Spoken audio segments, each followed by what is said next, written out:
ओम नमो भगवते वासुदेवाय। साधकों, हम श्रीमद् भगवद गीता के 10वें अध्याय का श्रवण कर रहे हैं और इसमें भगवान का जो ऐश्वर्य है उसके बारे में या भगवान की उत्पत्ति कैसे हुई थी उसके बारे में बताया गया है। और हम श्लोक संख्या 5 तक का श्रवण कर चुके हैं। आज हम श्लोक संख्या 6 का श्रवण करेंगे। श्लोक संख्या 5 में हमने सुना था कि जितनी भी बुद्धि, ज्ञान, संशय, क्षमा और सत्य, इंद्रिय निग्रह, फिर दुख, सुख, जन्म, मृत्यु, अहिंसा, समता आदि जितने भी ये गुण हैं, ये सब भगवान ने कहा ये सब मेरे से ही उत्पन्न हुए हैं। मैंने प्रकृति को दी और प्रकृति से मनुष्य में यह आ गए हैं। तो आज हम श्लोक संख्या 6 में श्रवण करेंगे। भगवान कहते हैं कि देखिए ये जो सारा संसार है, सारी सृष्टि है, जितने भी ब्रह्मांड है, क्योंकि ब्रह्मांड असंख्य हैं, असंख्य ब्रह्मांड हैं। और संसार में सबसे पहले भगवान ने ब्रह्मा को उत्पन्न किया और ब्रह्मा से फिर सप्तर्षि हुए, अन्य ऋषि हुए, जैसे सनत, सनंदन आदि ये जो ऋषि थे ये भी ब्रह्मा से ही उत्पन्न हुए। और फिर मनु उत्पन्न हुए। फिर मनुओं के बाद जो उनके और आगे संतान थी उनसे यह इस प्रकार से सारा संसार पैदा हुआ। क्योंकि असंख्य ब्रह्मांड हैं, उन ब्रह्मांडों में भी असंख्य योनियां हैं। योनियां भी क्या है? असंख्य हैं। तो यह सब भगवान से ही उत्पन्न हुए हैं। भगवान ने सबसे पहले ब्रह्मा को उत्पन्न किया, इसीलिए इस सारा जो संसार है उसे ब्रह्मांड कहा जाता है। और भगवान बता रहे हैं कि ब्रह्मांड अनेक हैं, असंख्य हैं, जिनको गिना नहीं जा सकता। और हर में असंख्य प्राणी हैं, असंख्य योनियां हैं। यह सब मेरे से ही उत्पन्न हुए हैं। तो आइए श्लोक संख्या 6 का श्रवण करते हैं। क्या है इसमें? महर्षयः सप्त पूर्वे चत्वारो मनवस्तथा मद्भावा मानसा जाता येषां लोक इमा प्रजा। अब देखिए क्या कहते हैं। महर्षय कह रहे ये जो महर्षि आदि हैं, जो महर्षि गण हैं, सात महर्षि कौन हैं?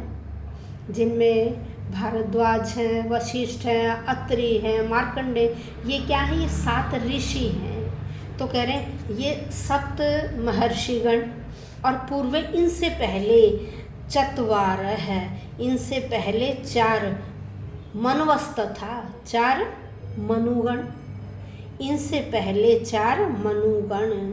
फिर तथा वैसे ही मदभावः कह रहे मुझसे उत्पन्न हुए हैं। मदभावा मुझसे उत्पन्न हुए, मानसा मन से, मेरे मन से ये सब उत्पन्न हुए हैं। ये शाम जिनसे लोक है यह संसार, इमा प्रजा और यह सारी प्रजा है, जिनसे यह सारा संसार और यह सारी प्रजा उत्पन्न हुई। अब भगवान क्या कह रहे हैं? कह रहे हैं जो सप्तर्षिगण है ना, इनसे भी पहले 4 अन्य महर्षि और सारे मनु आदि, जो सारे मनु आदि जो हमारे मनुष्यों के पूर्वज हैं उन्हें मनु आदि कहा जाता है। कह रहे मनु आदि जो हमारे मनुष्य जाति के पूर्वज हैं, कह रहे वो सब मेरे मन से उत्पन्न हुए हैं। और विभिन्न लोकों में निवास करने वाले ये जीव, जितने भी योनियां हैं, जीव हैं, ये सब उन्हीं से उत्पन्न हुए हैं। अब यहाँ भगवान कहते हैं, भगवान जो बता रहे हैं वो क्या है? आनुवांशिक गुण के बारे में बता रहे हैं कि आनुवांशिक एक से जैसे नेक्स्ट जनरेशन उत्पन्न होती है, ये आनुवांशिक ही है। तो कह रहे ये आनुवांशिक ही है सारा संसार। और ब्रह्मा परमेश्वर की शक्ति से उत्पन्न हुआ, उसे हिरण्यगर्भ भी कहा जाता है। और ब्रह्मा से ही 7 महर्षि, उनसे पहले 4 महर्षि सनक, सनंदन, सनातन और सनत कुमार, ये इन 7 ऋषियों से भी पहले उत्पन्न हुए। तो कह रहे और फिर उसके बाद जितने भी मनु हैं, मनुष्यों के पूर्व, वो सारे उत्पन्न हुए। और वही क्या है? जो ये हमारे ऋषि हैं, यही मनुष्य जाति के पथ प्रदर्शक कहलाए। इन्होंने ही हमें धर्म का रास्ता दिखाया। जो ऋषि ऋषि महर्षि हैं, इन्होंने ही मनुष्य जाति को धर्म का रास्ता दिखाया। तो कह रहे हैं कि भगवान की कृपा से ही हजारों वर्षों के बाद, भगवान की कृपा से ब्रह्मा ने हजारों वर्षों तक तप किया, और तप करने के बाद ही वह इस संसार को उत्पन्न करने के काबिल हो सके। तो फिर जो भगवान ने उन्हें ज्ञान दिया, उस ज्ञान से उन्होंने फिर संसार को उत्पन्न किया। और तब ब्रह्मा से कौन? सनक, सनंदन, सनातन और सनत कुमार यह उत्पन्न हुए। फिर इनके बाद रुद्र उत्पन्न हुए। रुद्रों के बाद फिर 7 महर्षि उत्पन्न हुए। फिर 7 महर्षियों के बाद और अन्य व्यक्ति जो अन्य थे, जैसे ब्राह्मण, क्षत्रिय आदि, ये पैदा हुए। और इस तरह से ब्रह्मा को हमारा संसार का पितामह कहा जाता है। पितामह का मतलब होता है दादा। और भगवान को, श्री कृष्ण भगवान को पितामह का बाप अर्थात परदादा, पर पितामह कहा जाता है।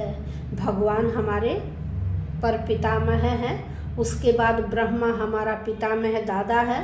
और ब्रह्मा से फिर जब भगवान ने उनको इतना ज्ञान दे दिया, इतना कि उसके बाद वह इस संसार को उत्पन्न कर सके। पहले उन्होंने 4 ऋषियों को, फिर उसके बाद 7 महर्षियों को और रुद्र आदि को, और इस तरह से फिर यह सारा संसार उत्पन्न हुआ।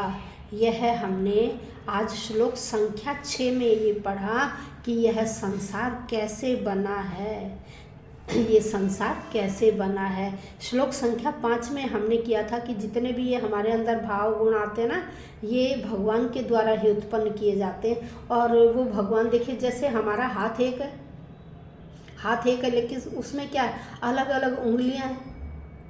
तो उसी तरह से भगवान भी एक हैं, और उस भगवान के द्वारा ही यह पूरा संसार उत्पन्न किया जाता है। और सबसे पहले किसको उन्होंने उत्पन्न किया? ब्रह्मा को। इसीलिए संसार को ब्रह्मांड कहा जाता है। और मैंने आपको बताया कि ब्रह्मांड भी असंख्य हैं। भगवान अर्जुन को बता रहे हैं कि देखिए ब्रह्मांड बहुत हैं, और एक एक ब्रह्मांड में अनेक योनियां हैं, अनेक प्राणी हैं, अनेक प्राणी हैं। इसी तरह से उन प्राणियों में हम तो क्या है, एक बिल्कुल तुच्छ, हम क्या है, एक तुच्छ है। इसलिए हमें कभी अहंकार नहीं करना चाहिए। लेकिन साधारण मनुष्य क्या करता है? छोटी सी बात पे अहंकार कर लेता है, छोटी सी बात पे अहंकार कर लेता है। और देखिए आज मैं इसी के माध्यम से, क्योंकि हमारा अब ये पर्व है, कल होलिका दहन है, उसके बारे में भी मैं आपको थोड़ा सा बता देती हूँ कि ये जो है होलिका दहन से एक पौराणिक स्टोरी रिलेटेड है विष्णु पुराण की। विष्णु पुराण आप लोगों ने सुना भी होगा कि हिरण्यकश्यप ने क्या किया था, अपने पुत्र प्रहलाद को बड़े कष्ट दिए। भी देखिए जो भगवान की भक्ति करता है ना, अब गीता में भी क्या कहा गया कि देखिए 3 रास्ते, एक कर्म योग है, एक ज्ञान योग है, एक भक्ति योग है। भगवान कहते हैं जो भक्ति के रास्ते पर चलता है उसे किसी प्रकार की कठिनाई नहीं आती, मैं हर तरह से उसकी रक्षा करता हूँ। तो इसी उसमें मैं आपको एक ये जो स्टोरी है कल अपने पर्व से रिलेटेड सुना रही हूँ, होलिका दहन से। तो देखिए क्या है कि हिरण्यकश्यप क्या थे, एक राक्षस प्रवृत्ति के थे, और उनके घर प्रहलाद नामक पुत्र उत्पन्न हुआ। और प्रहलाद भगवान की भक्ति करता था।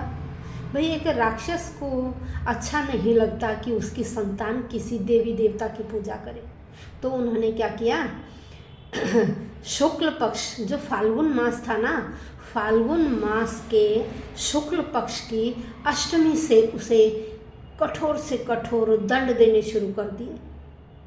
अष्टमी के दिन उन्हें, शुक्ल पक्ष की अष्टमी के दिन उन्हें पहाड़ से गिराया था।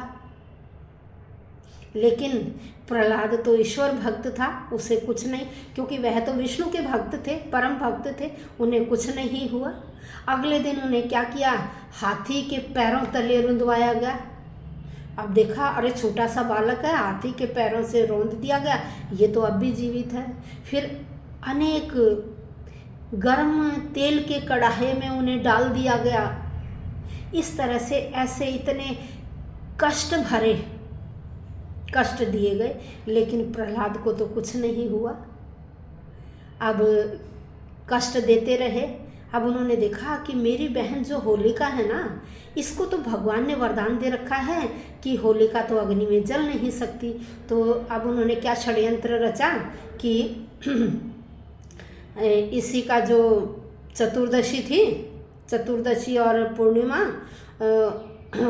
उस दिन उन्होंने क्या किया कि इन्हें होलिका को कहा कि तुम ना इसे अपनी गोद में लेकर बैठोगी और अग्नि प्रज्वलित कर दी जाएगी, क्योंकि तुम्हें तो भगवान से वरदान मिला हुआ, तुम्हें कुछ नहीं होगा, और यह जो पापी है ना, ये प्रहलाद, ये मर जाएगा। इस तरह से मेरा जो ये वंश है, ये मुझे इससे बहुत ईर्ष्या है, क्योंकि मैं इसे मना कर चुका हूँ, ये फिर भी भगवान की इतनी भक्ति में लीन है, मैं इसको ख़त्म कर दूँगा।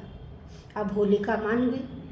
अब क्या हुआ कि सायंकाल का समय हुआ। सायंकाल के समय हिरण्यकश्यप ने क्या किया, अपने बहन होलिका को बिठाया और उसकी गोद में प्रहलाद को बिठा दिया और चारों ओर से लकड़ियाँ रखकर अग्नि जला दी गई। हिरण्यकश्यप तो बड़ा खुश हो रहा था कि अब प्रहलाद की जीवन लीला समाप्त हो जाएगी और मेरी बहन को कुछ नहीं होगा। अब देखिए क्या हुआ, अग्नि प्रज्वलित कर दी गई, होलिका तो जल गई और प्रहलाद जो भगवान के भक्त थे, परम भक्त थे, उन्हें कुछ भी नहीं हुआ। तो उन्हीं की याद में यह होली का त्यौहार मनाया जाता है। और उससे नेक्स्ट जो अगला दिन है ना, अगला दिन खुशी में रंगों से खेला जाता है, क्योंकि अगला दिन होता है चैत्र मास की प्रतिपदा, क्योंकि ये फाल्गुन की जो पूर्णिमा है, चतुर्दशी और पूर्णिमा, इस दिन ये पर्व मनाया जाता है और उससे अगले दिन आ जाती है चैत्र की प्रतिपदा। अब चैत्र जब क्या हुआ कि होलिका जल गई, अब हिरण्यकश्यप का घमंड तो जल गया। अगले दिन जनता ने खुशियाँ मनाई कि प्रहलाद को कुछ नहीं हुआ। इसलिए देखिए, जो विष्णु भक्त होता है, जो भगवान का भक्त होता है ना, भगवान उसकी हर वक्त रक्षा करते हैं। हमें अपने मन से यह निकाल देना चाहिए कि भगवान रक्षा नहीं करते। अरे भगवान हमें हर वक्त उनका हमारे ऊपर वरद हस्त रहता है। उन्होंने हमारी जितनी आयु लिख रखी है ना, उतनी ही हमें यहाँ बितानी है। उससे हमें न तो एक श्वास ज़्यादा बिताना है, न एक श्वास कम बिताना है। लेकिन जो भगवान का भक्त होता है, उसे किसी भी प्रकार का भगवान कष्ट नहीं पहुँचने देते। तो उनकी याद में, खुशी में कि देखिए भगवान का भक्त जीत गया, तो अगले दिन रंगों से खेला जाता है, जिसे धुलंडी कहा जाता है। तो ये मैंने आपको भगवान भक्ति से रिलेटेड छोटा सा, क्योंकि पर्व भी है, और आप सबको होली पर्व की बहुत बहुत शुभकामनाएं।